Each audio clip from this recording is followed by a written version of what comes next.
Welcome to This Explainer. Today, we're breaking down a really fascinating and honestly kind of terrifying discussion with an ethical hacker about exactly how cybercriminals break into our personal devices. I mean, think about it. We carry our whole lives in our pockets, private chats, photos, banking details, but most of us, we have no idea how vulnerable that data really is. So, let's fix that. Here is how we're going to break this down. First, we'll look at the three hacker hats. Then, the tactics of cybercriminals. After that, we'll go inside a compromised device. And finally, taking back your security.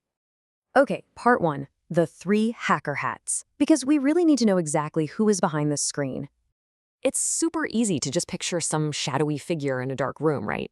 But the reality is a lot more structured. First, you've got your white hats. These are the good guys, the ethical hackers actively working on digital security to find vulnerabilities before the bad guys do. Then there are the gray hats, who kind of operate in this morally ambiguous middle ground.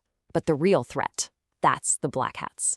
These are the malicious actors out to execute digital security breaches and steal your private data for their own financial gain. And here is the absolutely crucial takeaway. These black hat hackers aren't just going after giant corporations or massive government databases anymore. Nope, they are actively targeting the smartphones sitting right there in your pocket. The expert made it incredibly clear that everyday users are prime targets because our devices are absolute treasure troves of personal information. And unfortunately, we're usually the weakest link in our own security chain. Which brings us to Section 2, the tactics of cybercriminals. Let's look at exactly how they manage to break in. You might think they're running complex code to hack your phone, but it's usually way simpler. It's a psychological game. First, they build trust on platforms you use every single day, like Facebook or WhatsApp. Then, once your guard is down, they send over a malicious link. You click it, and boom, you are tricked into downloading a totally fake, malware-infected mobile application. This whole psychological manipulation is called social engineering. The cybercriminals bypass your logical defenses by targeting your emotions.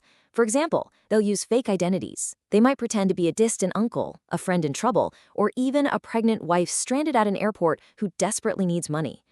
It sounds crazy, but they use these panic-inducing scenarios so you'll click a link or hand over your passwords without even stopping to think. And those fake mobile applications they want you to install, they disguise them as super harmless or even helpful tools. Our ethical hacker pointed out a few common traps, like fake earning apps that promise easy online money, or deceptive social media messages. Or get this, bogus blood pressure monitoring apps. Literally an app that claims to read your blood pressure through your phone's screen, which is scientifically impossible, but people still download them and basically hand over the keys to the castle. So, remember this analogy, because it's an absolute game changer, the vampire rule. Just like a vampire can't come into your house unless you invite them, a hacker's fake app usually can't steal your data unless you mistakenly grant it permissions. When you install an app and just blindly tap allow to your camera, your microphone, your contacts, you are literally inviting the hacker right in. All right, Section 3. Inside a compromised device. What actually happens when they do get in? Well, just listen to this reaction from the source material. The shock here is so palpable.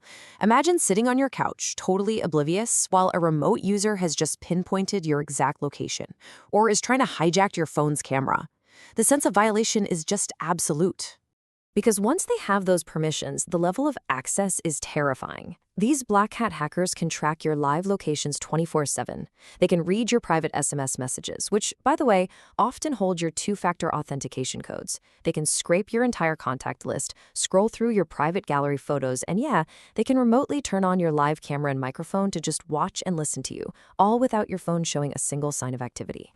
And it's not just about malicious apps either. If you're using weak, predictable passwords for your accounts, like the year you were born or your spouse's name, you're making it incredibly easy for them. Hackers just use automated tools to brute force these basic combinations and hijack your entire digital identity in a matter of seconds. So, with all of our most intimate data potentially exposed like this, we have to ask, how do we actually stop them? Knowing their playbook is great, but how do we patch up our own vulnerabilities? That brings us to our final section, taking back your security. Let's talk about securing your digital life. Luckily, the expert hacker gave us some really clear, actionable steps to turn our phones back into fortresses.